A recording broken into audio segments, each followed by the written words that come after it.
பாமகவின் கட்டுப்பாட்டை மீறி செயல்பட்டதற்காக அன்புமணியிடம் விளக்கம் கேட்கப்பட்ட நிலையில் அவகாசம் மேலும் ஒரு வார காலம் நீட்டிக்கப்பட்டுள்ளது. பாமக நிறுவனர் ராமதாஸ் தலைமையில் அவரது தைலாபுரம் தோட்டத்தில் பாமகவின் நிர்வாக குழு கூட்டம் நடைபெற்றது. அந்த கூட்டத்தில் அன்புமணிக்கு அனுப்பப்பட்ட நோட்டீஸ் குறித்து அவர் பதில் அளிக்காதது குறித்து விவாதிக்கப்பட்டது.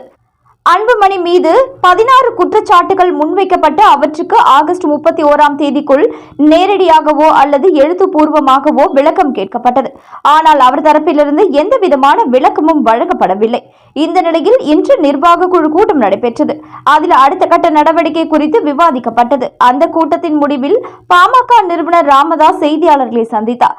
அப்பொழுது பேசிய அவர், முதல் முறை அனுப்பப்பட்ட நோட்டீஸுக்கு நேரடியாகவோ தபால் மூலமாகவோ பதில் அளிக்கவில்லை. எனவே நிர்வாக குழு கூடி என்ன மாதிரியான ஒழுங்கு நடவடிக்கை எடுப்பது என்பது குறித்து ஆலோசனை நடத்தினோம்.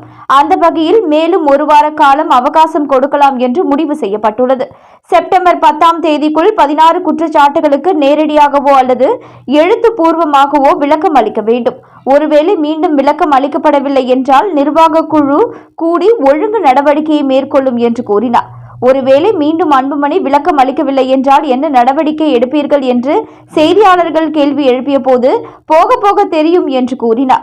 மேலும் தமிழக அரசியல் நிலவரங்கள் தொடர்பாக பல்வேறு கேள்விகளை ராமதாஸிடம் செய்தியாளர்கள் எழுப்பினர்.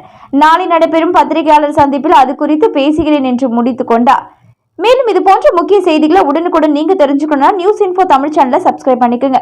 உடனுக்குடன் அப்டேட்ஸ்க்கு பெல் பட்டனை கிளிக் பண்ணிக்கோங்க.